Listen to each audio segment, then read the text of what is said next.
because the UK held the territory for decades, and as C.Y. Leung pointed out just recently, reminding the British government, it never gave Hong Kong democracy.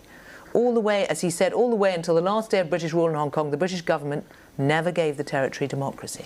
Well, let me just unpick that for a moment. And the idea that C.Y. Leung should be regretting that is for the birds. I mean, he was always opposed. But is the UK in a position to criticise? Yes, and I'll tell you why. Hong Kong was different from any other colony. We weren't in a position where we were preparing it for independence, because part of it was held on a lease and it was always being returned to China. And when in the 50s and 60s, occasionally, British governments used to talk about a faster pace of democratization in Hong Kong, the Chinese, including Zhou Enlai on one occasion, said, you can't do that. If you do that, people in Hong Kong will get the impression they're being prepared for independence, and they're not. They're coming back to the motherland, quote unquote. In the 1980s, however, partly because of the joint declaration and partly because people said, well, if there isn't going to be an arbitration mechanism, we better do something about democracy, we did start to pick up the pace of democratization, and the number of directly elected seats was increased. It is true that when I was rubbished and lambasted as a sinner for 1,000 generations, for somebody who'd done nameless things with President Clinton, I never quite understood that one, when I was being lambasted for allegedly producing democracy, the democracy I produced was pretty limited because it was constrained by the joint declaration and the basic law.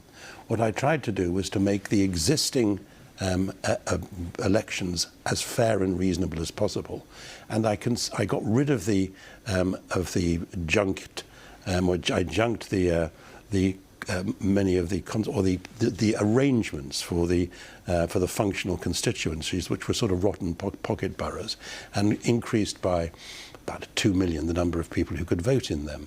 So it was limited, but I think what most annoyed the Chinese wasn't that I'd made the elections a bit fairer, but that I'd actually consulted people in China before doing it, in Hong Kong before doing it, because they thought that any agreement, anything done in Hong Kong should be agreed between the sovereign powers, between Britain and China, and they thought it was nothing to do with Hong Kongers. But I insisted, for reasons we can discuss if you like later, that it should be discussed first of all with people in Hong Kong, and they should know what was going to happen. Indeed, but you're saying you were tied, that the UK could not have introduced democracy at the scale and at the timing that it wanted to. There is still a charge about the way it left Hong Kong and on this question of double standards, because there's another double standard, which is over the way the West describes protests, and it's flagged up by Regina Ip, who's a Hong Kong Executive Council member. She is indeed. She's chair of it's pro-Beijing New People's Party. She said this week, and she was drawing a comparison between protests in Hong Kong and the attack on the US Capitol earlier on January the 6th, where she said, Western media and politicians call the Capitol attack an insurrection, but talk of Hong Kong riots as a fight for freedom and a beautiful sight.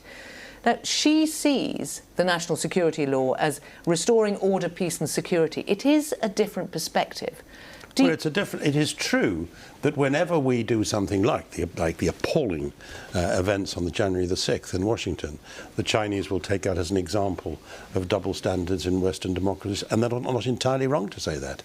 I think the main weakness in developing our arguments with totalitarian states everywhere, and make no mistake, China is a totalitarian state, when we as democracies don't behave as we should, that is something they can score on. But just remember what the demonstrations in 2019 were about.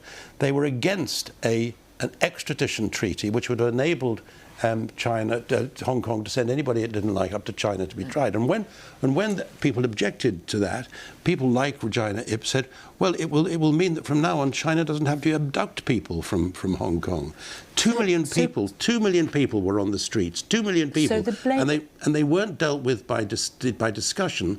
They were dealt with tear gas and plastic bullet rounds and tasers.